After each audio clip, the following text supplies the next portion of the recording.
All right. Thank you, Amanda, and thank you, Zoom.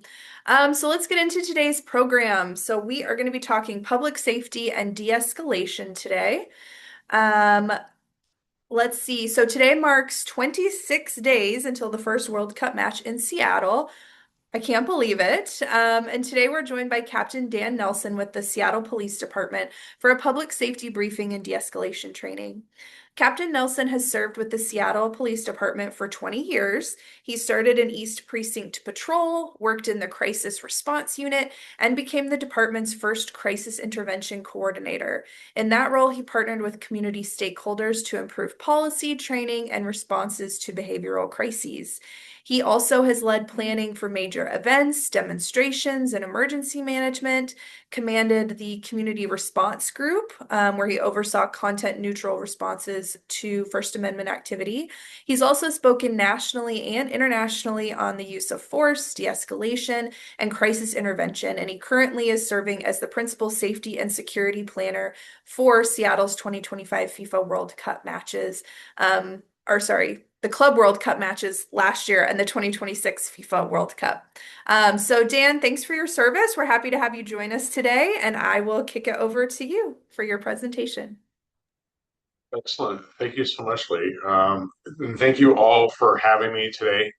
It is an absolute privilege to be here and talk you through our approach. Um, so the team and I have been working on FIFA planning and preparations for close to 3 years now. So it's something we hold very near and dear to our heart. We're excited for the tournament, and we're also excited to engage with our community to make sure everyone is as prepared as possible so they can take advantage of this tremendous opportunity in front of us. So go ahead, next slide. Next slide. Okay, so our intent, so this entire meeting is to help share planning assumptions. What were the things that the team and I were considering as we came up with our approach? Um, and then we're going to review those different approaches, and then also provide you a venue to answer your questions, whatever they may be. Earlier, we was describing the chat function, or I'm sorry, the question and answer function. So please make sure you put your questions in there, and we will address them at the end. So go ahead, next slide. And now I know you all know this, but it bears repeating. The city of Seattle was selected to be a host city for FIFA World Cup 2026. We are hosting a total of 6 matches. So we have 4 group stage matches and 2 elimination matches. Um, our first match is on June 15th and is featuring Belgium and Egypt. Belgium is the highest ranked team in FIFA for our group. And so they are likely to do very well in the tournament. If that bears out, then we might be seeing them again in the round of 32, which we'll talk about here in a moment. So Belgium, actually, they're having their base camp, which is where base camps are where the teams will be when they're not in market for their next match. So contractually, all teams have to travel to their market for their next match 2 days in advance of the match. So, for example, Egypt, they will be in market on June 13th, which means they'll be here in Seattle on June 13th. So, when teams are not in market, then they go back to their base camp, and that's where they continue to work and do practices and different things like that as a team. So, again, our first match is June 15th, right around the corner. It starts at noon. Our second match is turning out to be our best attended, most popular group stage match. It is Team USA versus Team Australia. That is happening on June 19th, and again, it's a 12 o'clock kickoff. Again, a lot of big fan groups are coming into Seattle for that match.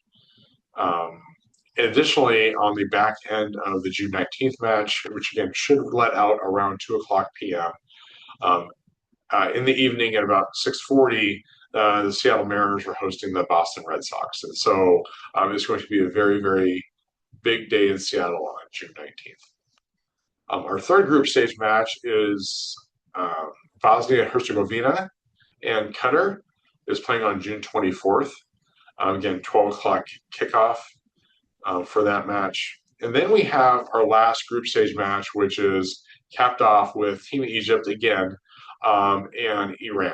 So that match is on Friday, June 26th, and it has an 8 o'clock p.m. start time. And so um, the start time on that is interesting because the previous three matches all start at noon, which is going to create a lot of I think headaches, if I'm being perfectly honest, with transportation because that's when people are commuting to and from work, and so community transit is going to be very very packed and heavy on those days. But the June 26th match is our community pride match. Obviously, it's the Friday that launches Pride Weekend here in Seattle, which is a tremendous, um, very popular time period for the city.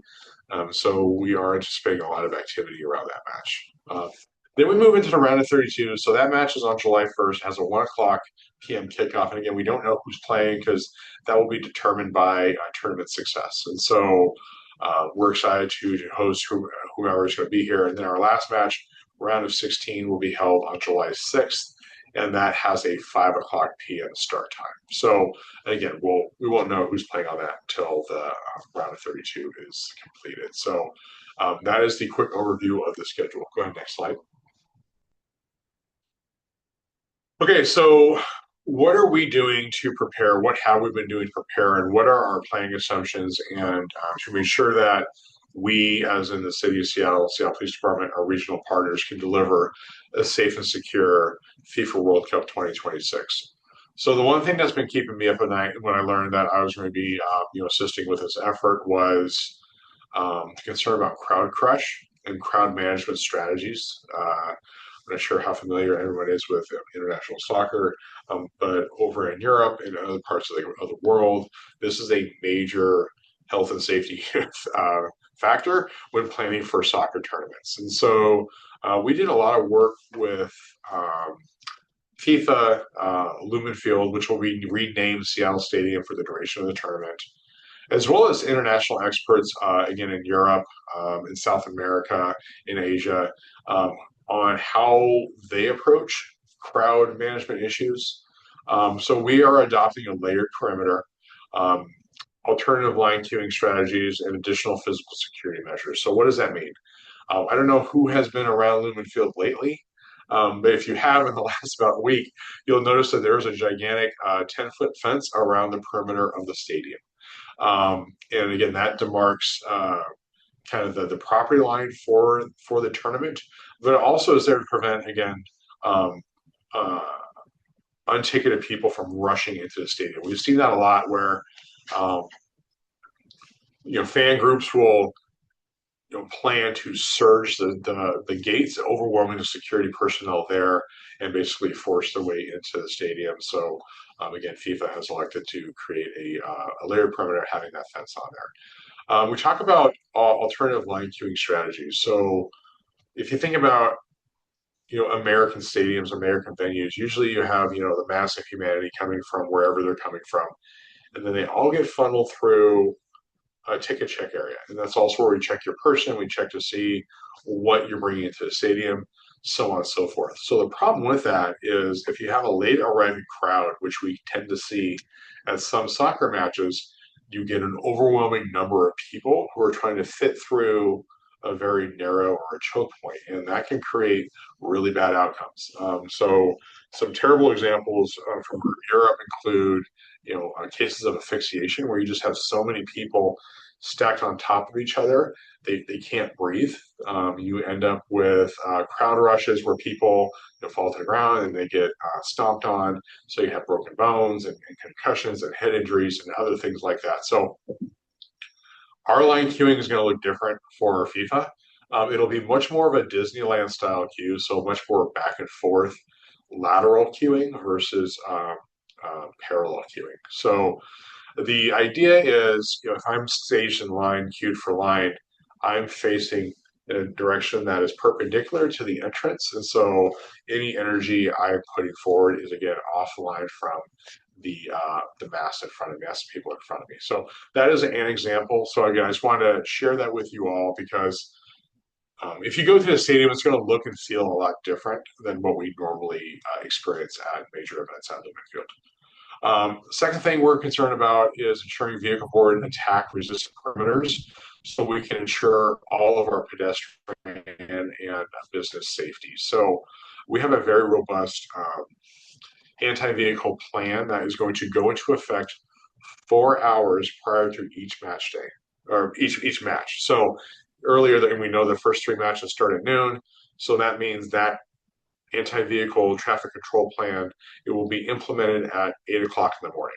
So there is information on our website, the Seattle Police Department website, as well as the Seattle Department of Transportation's website that goes into the specific details on that traffic plan. But if you live or work in the area, I strongly encourage you to familiarize yourself with impacts because it is going to be pretty significant. As far as like when are we going to take that away and open things back up, that is really determined by the crowd behavior.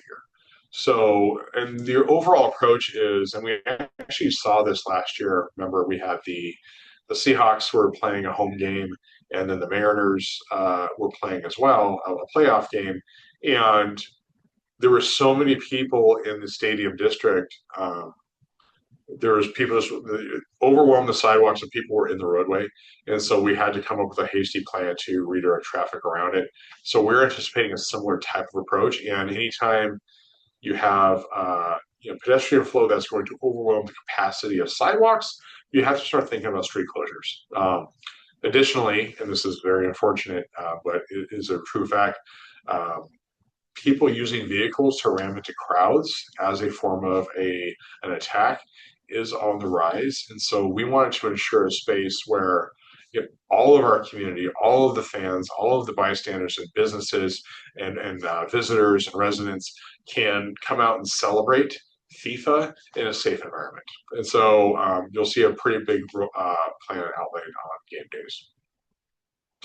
We've been engaging in proactive fan outreach and communication through a couple different means. So those of you who have tickets, you understand you have your FIFA app with your FIFA fan ID.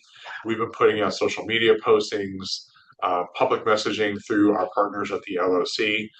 We've been doing a lot of things like this where we're meeting with neighborhood groups, residents councils, business associations, just to share our plan and communicate impacts and again how people can take advantage of this really unique opportunity coming to Seattle. We have a lot of resource. We approach crowd management a little bit differently than most other major metropolitan police departments. We have a Seattle Police Outreach and Engagement Team, and that is our dialogue police that we took from our partners over in the UK. So this is a group of professionals who go out and work with community organizers to determine, if they are planning a protest or a demonstration, like what does that look like? What does success look like for them? Are they looking to have a static demonstration at a specific point? Are they looking to do a march? Um, how many people are they planning on attending their event? If they do march, are they planning on staying on the sidewalk or are they planning on walking the roadway? Is there anyone in the group who is wanting to get arrested for political purposes? So it was just a variety of different conversations like that. So we have those conversations early and often so we can have better game day or better response during the event and so people aren't caught off guard and we can ensure everybody's safety. So that has been an approach we've replicated for FIFA. Obviously, each team has their fan support group, and so our poet team has been working with the fan support group to figure out what is it they're doing, not only on game day, but are they having a pre-game day celebration at a bar or restaurant? Are they planning on doing a march? If so, where are they marching from? Again, how many people are they anticipating? Are they planning on using pyrotechnics? Are they, just kind of get the size and feel for what they're looking to achieve. And then lastly, our demonstration management response will be led by our community response group. You heard in the intro, so that's my old group.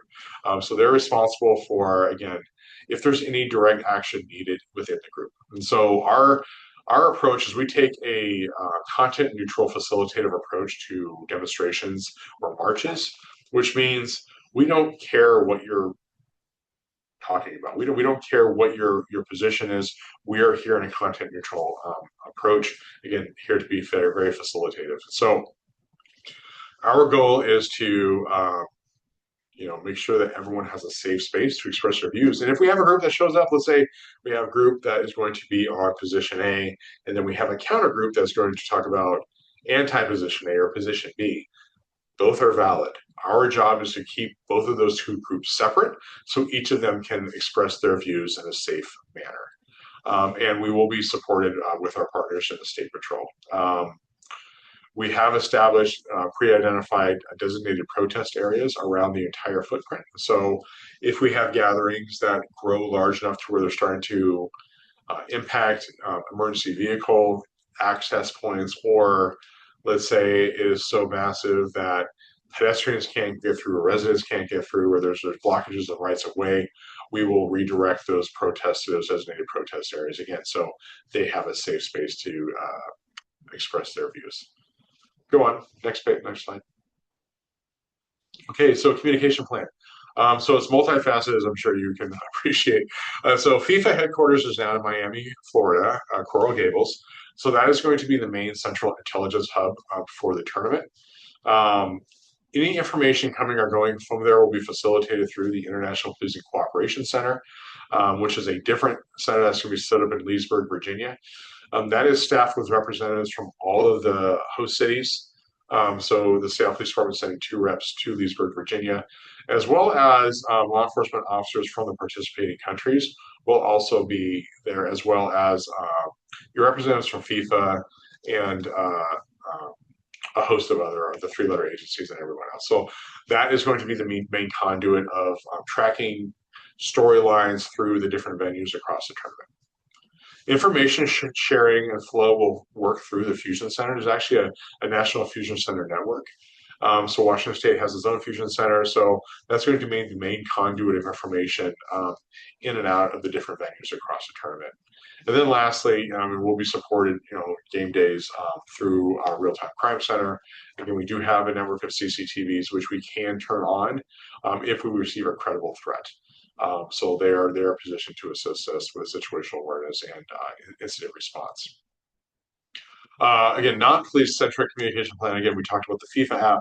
So if there is any changes in FIFA programming, like adjustments to start times or things like that, that will be communicated through the FIFA app. And there's also an LOC, the Local Organizing Committee, is a private-public partnership that was created to do some fundraising and also coordinate and assist with implementing the tournament's time in Seattle. So part of that also is a WhatsApp channel, a various WhatsApp channels. So if you're a part of a specific, let's say I want to be part of Team Egypt, you can join Team Egypt's WhatsApp channel, and that's a way that you get the fan base can communicate amongst each other, amongst itself.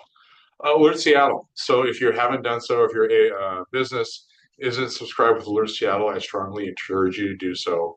And I just want to demonstrate how fast alerts go out in Alert Seattle. So I have obviously my department cell phone, and so I get alerts all the time.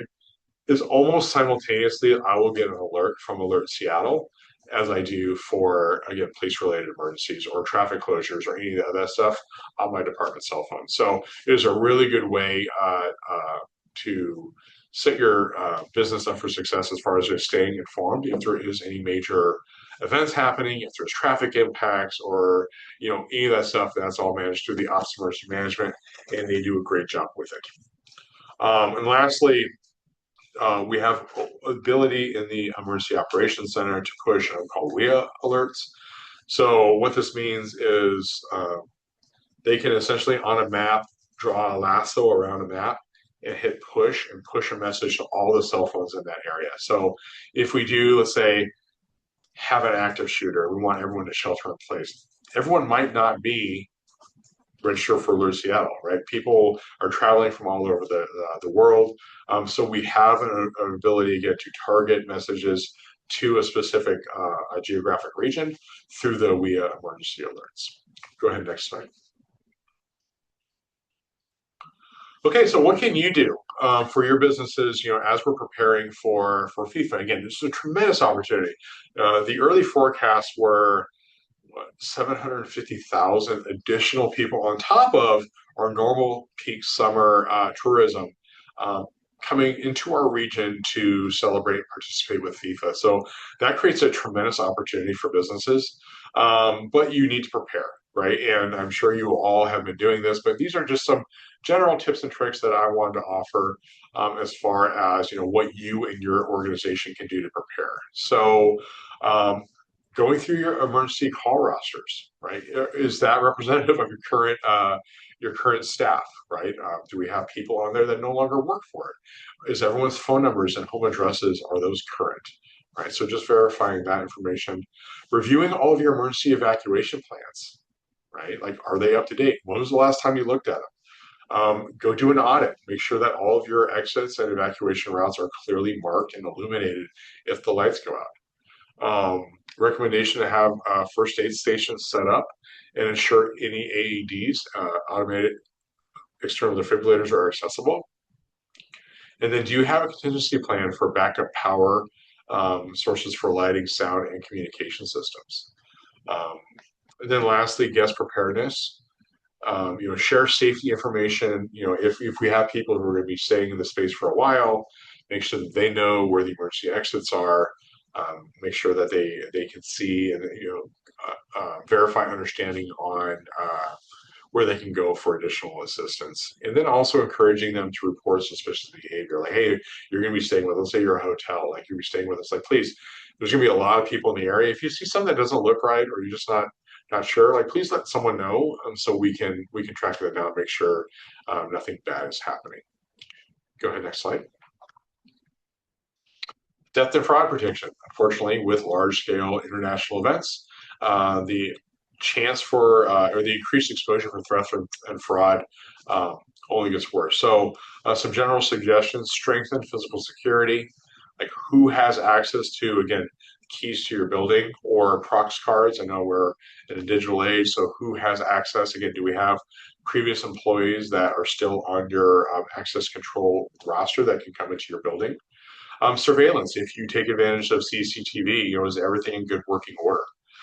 Do you have your storage protocols set up in a secure place, so you don't have to worry about getting hacked or losing any footage that you might need? Through the cash or the money end of the thing, making sure that you have tight financial and transactional controls. Um, Prioritize cashless payments if you can, especially with a large international crowd. I've done some traveling. I love traveling. Um, that is my go-to move.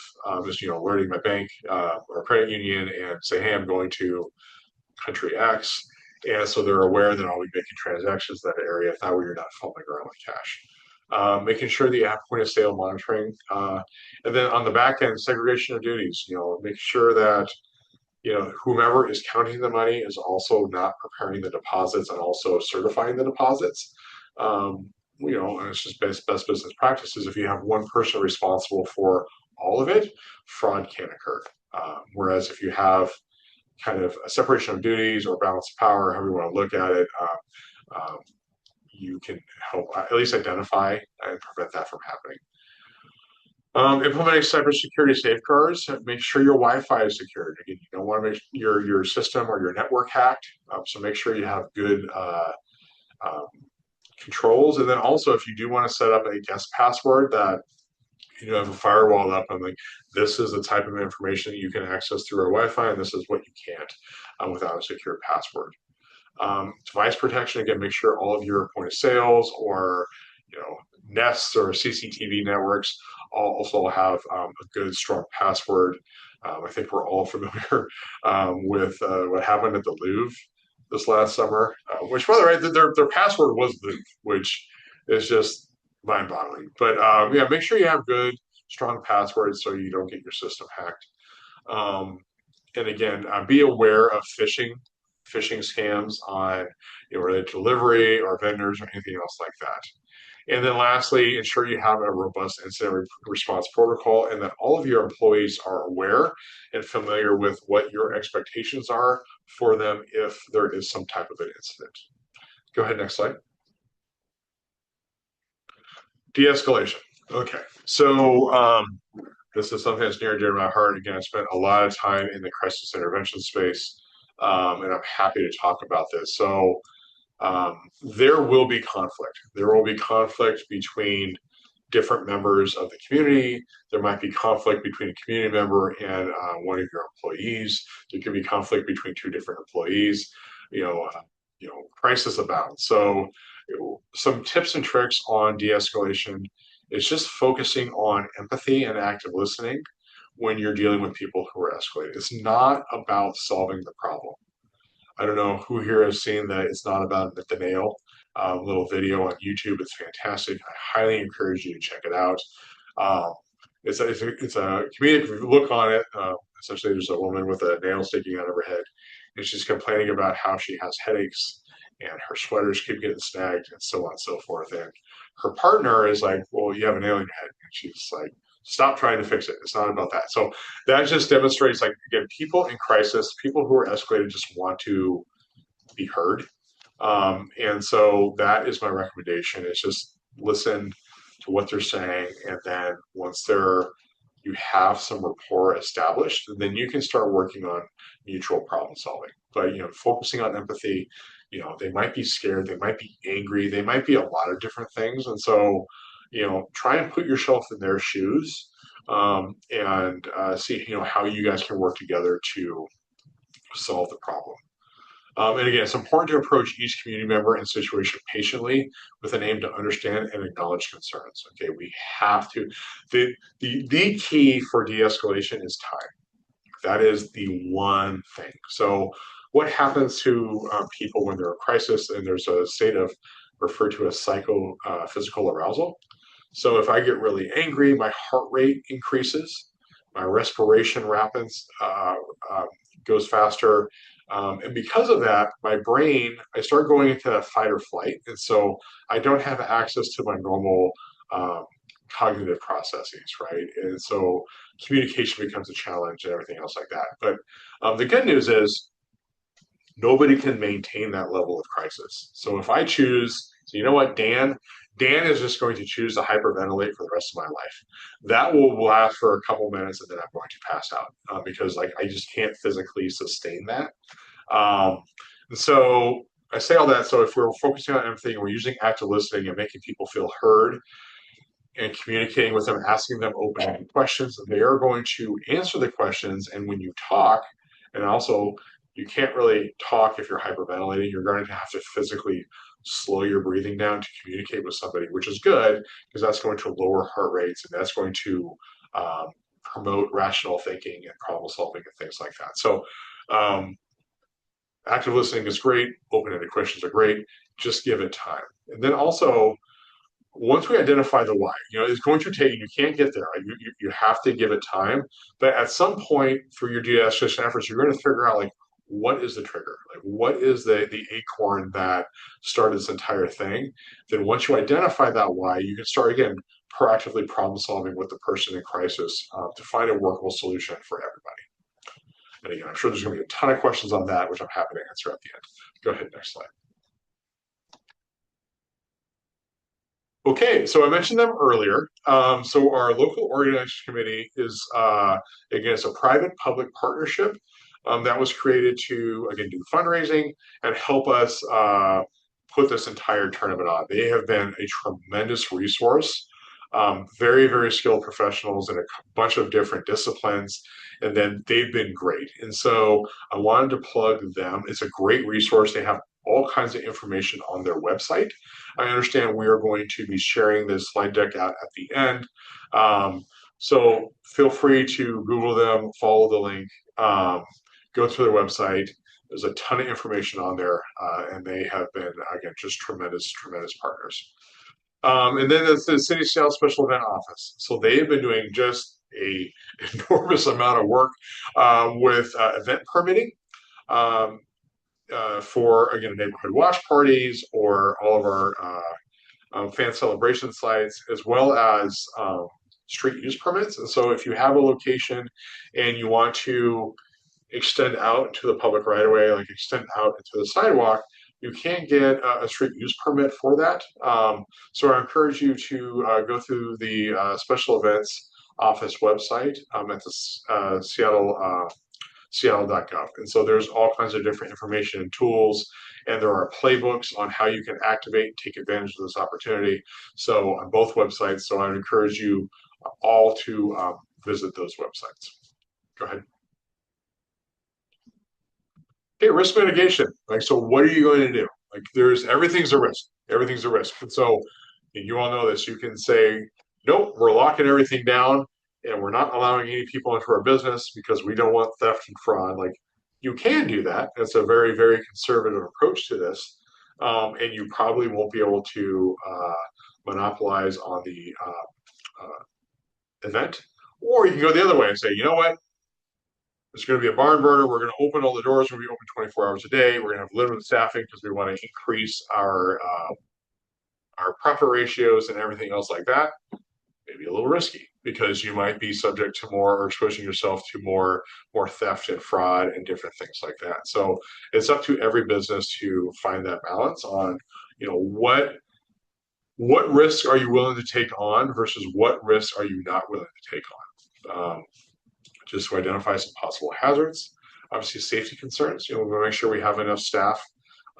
If you receive a security threat, like let's say someone is, in a state of crisis or they're creating like physical security issues, like let us know. We can come out. We can help with that, right? But having a plan. Are there hazards related to weather? Right. I know in the summer we have wildfire smoke at times. Fortunately, we didn't have very much of it last year. That is a possibility, right? So, do you need to ensure that you have appropriate filtration in your space? If you have customers coming into your area. And then you have to evaluate, like, what are all of my risks? Like, what are my 20 risks that I'm concerned about? And then I would rank them. Like, what is most likely? So, what is most likely to occur and what has the highest impact? And then I would come up with a matrix on, okay, this is something that's very likely to happen that I'm very concerned about. That would probably be where I'm starting at. First is, well, the toilets might overflow. It may or may not happen. That might be the last thing that I'm worried about, right? So it's going to be up to each of you to figure out what your own prioritization for risks and to develop contingency plans to be able to ameliorate those.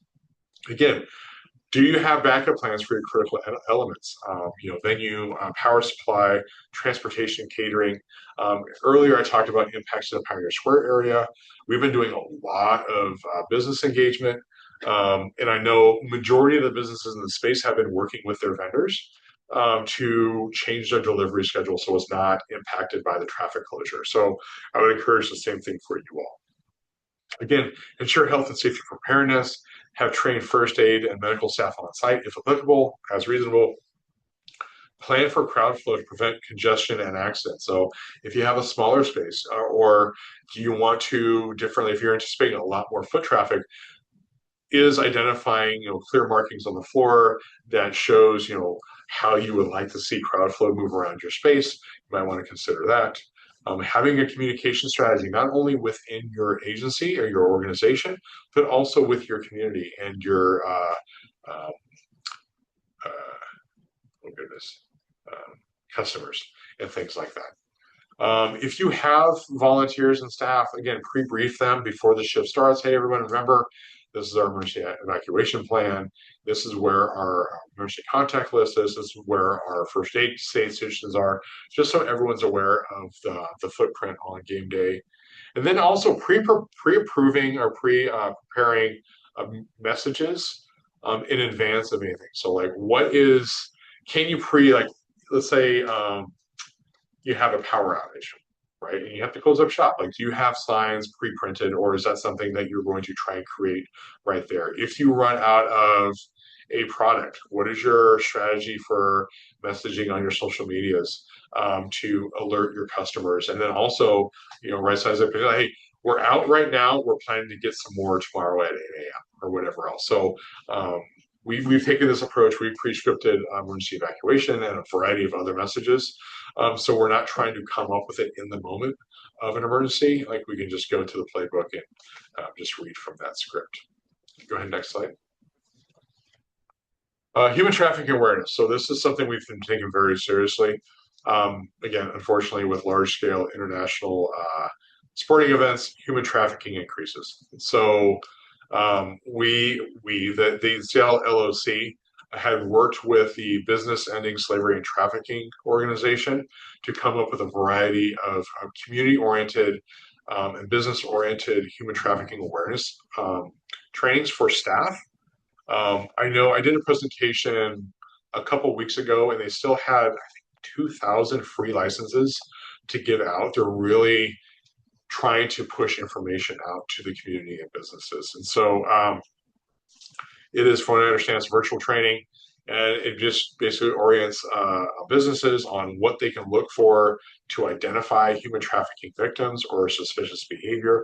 And they also have resources as far as, and this is an example of a sign on the slide that you can post around, in your restrooms or on your business, different things like that. And so, again, steering you back to the LOC's website. So if you go to the LOC's website and you go to the resources tab, click the down arrow, you'll see human trafficking prevention. So click that button, and then that's where all the sign up and all the resources are. Additionally, obviously, law enforcement, we are proactively planning several operations to identify trafficking victims and make sure that we are well prepared to respond to increases in human trafficking in our area.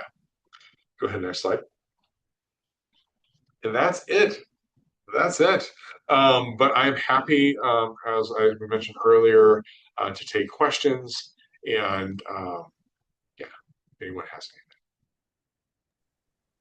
Thank you so much for all of that great information. Really appreciate your time presenting to us today.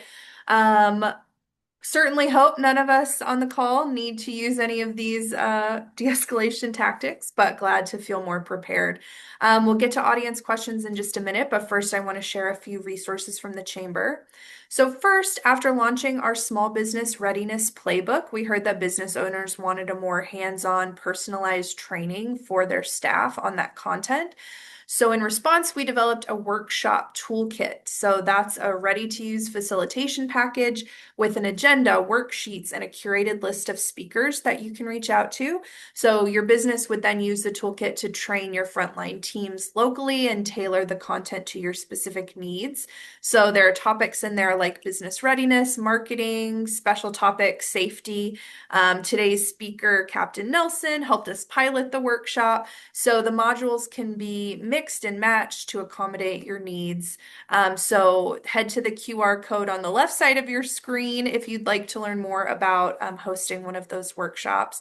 You do need to complete the inquiry form by June 4th. Additionally, there's a QR code there to the Chamber's YouTube page, so you can find recordings to past webinars on all of our other World Cup ready topics. And then the last QR code there on the right is our World Cup resource page. So all of these items and more, all the playbooks that the various organizations around the city have created, everything lives there. So that's definitely a must stop, I think, for you in your preparation. So now let's get into questions. So let me see here.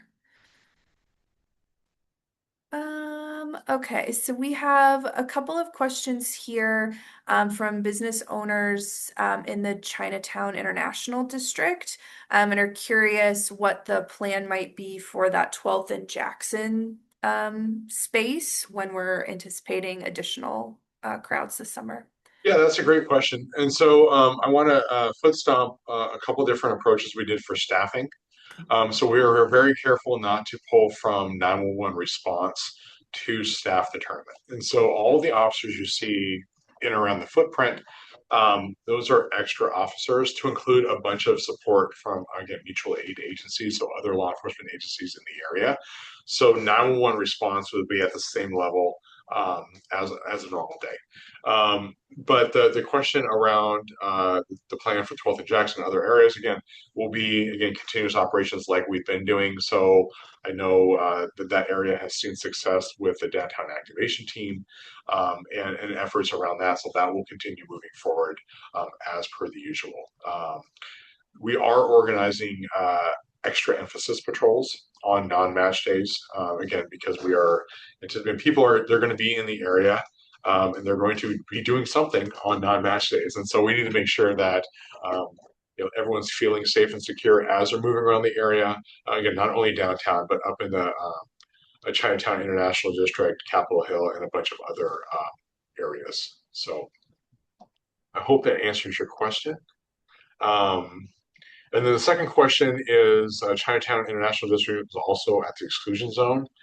Will people have the right to protest and counter protest? And what's the plan if or were that to happen? So yes. So again, the Seattle Police Department does not. We're here to facilitate protests. So there's no area you can't protest in.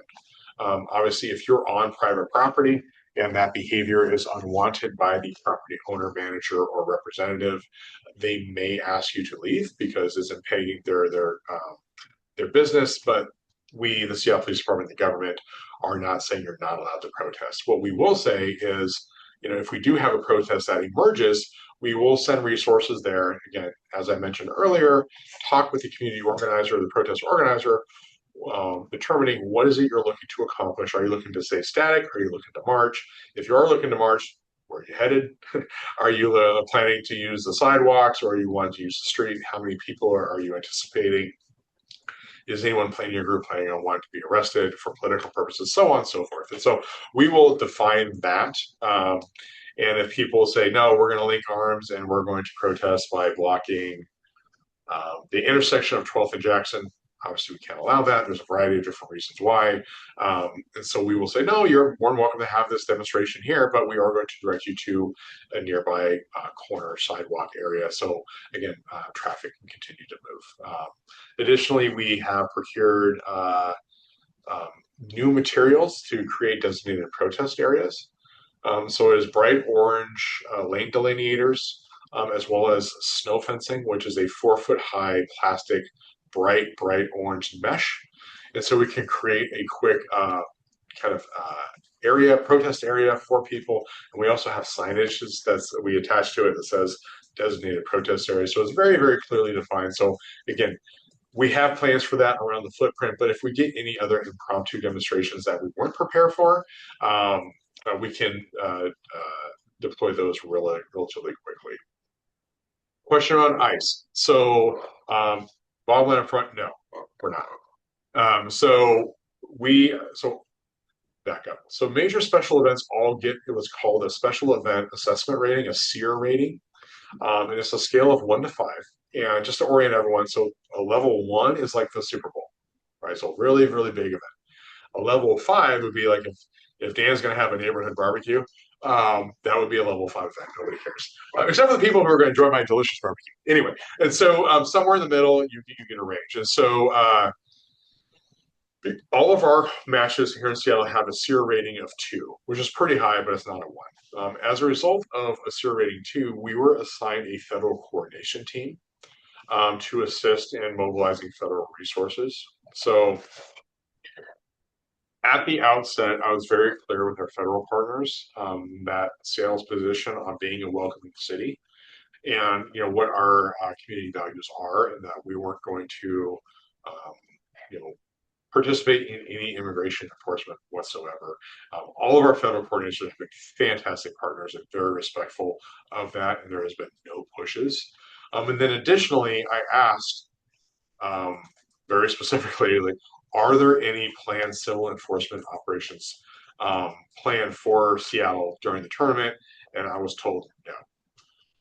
So best I could do. I asked a direct question. I got a very direct answer, and that's where we're at. We have not. I did request federal resources, um, specifically to assist with our counter drone mission. So I'm sure you're all aware drones represent a pretty significant risk for large crowd gatherings, and so recently there's some federal legislation passed. So state, local, tribal, territorial agencies can now do counter drone mitigation. So if we have a drone that's flying and violating a temporary flight restrictions area that's been established by the FAA, we are now authorized to mitigate that drone, and we do that for a variety of different ways. So we're getting some federal support for that. I requested some additional working dogs. So mostly the bomb dogs, because bomb dogs represent a pretty critical, finite resource in Washington state. I mean, you only have so many of them. And given the amount of things that we're being asked to do, we needed some additional support. So um, we're getting some federal dogs for that. We're getting TSA dogs. which is a different type of dog. They smell different things in a different way, but they will be pre-positioned at like where everyone flows into the stadium, and they're really trained to smell like if someone's been handling explosives or explosive precursor materials, they will alert on that person. So it's a little bit different. Whereas the bomb dogs they smell packages and different things, and then the TSA dogs smell people. So similar but not. Yeah. I requested a representation from all of our federal resources, our forward deployed federal resources in our unified command center. And so if we do need to do match day coordination or if there's an incident, we already have the people in the room so we can coordinate that. And I requested a representative from the U.S. Attorney's Office. Again, the counter drone mission is new. It's new to state, local, tribal, territorial agencies. So if we are in a position where we have to mitigate a drone, we want to make sure that we are doing it procedurally correct. And so we can be compliant with any ordinances or legislation. So I hope that answers your question. But affirmatively, no ice. No ice. Great. Thank you. Yes to smart pups. No to ice. Um, so we heard a lot just now about some federal resources that you've tapped into. Are there any other, like, is there mutual aid from other agencies in Mm-hmm. Washington that you've set up? Yeah, that's a good question.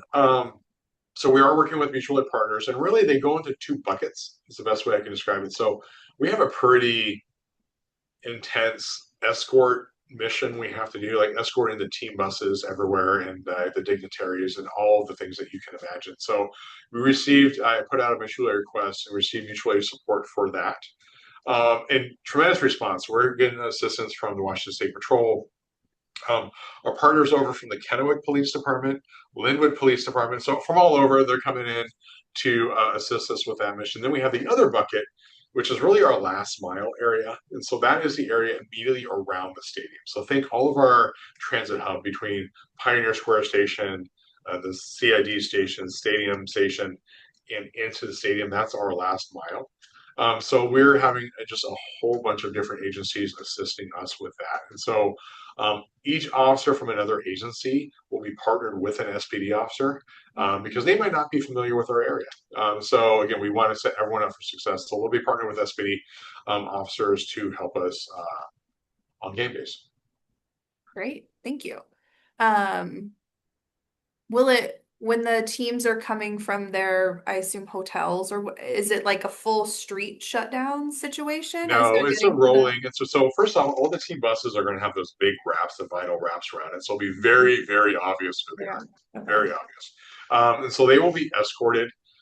Without getting too far into the details, we're going to make sure everything's safe before we leave the hotel, and then they will have a police escort. We're not going to be. It's not going to be like a presidential motorcade. We're not Okay. going through That's red what I was picturing lights. No, for every team. Okay. no, we're not going through red lights or anything like that. But we are going to make sure that because again, we're ensuring the safety of the vehicles before they leave.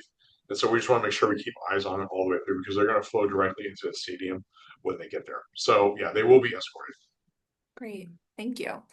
Um, I think I've heard, so are SPD officers wearing special uniforms They are. on match days or just the ones that are specifically working the games or what's the Yeah. So if you're working the event, we came out with a special event uniform, which again is on our website.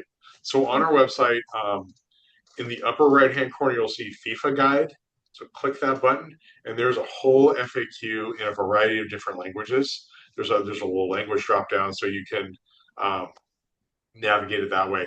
But there's examples. So basically, we want to make sure that our officers are visible and accessible and identifiable in a large crowd. And so, thank you so much for posting that, Lee. So it is a high vis yellow shirt. That's what SPD will be wearing.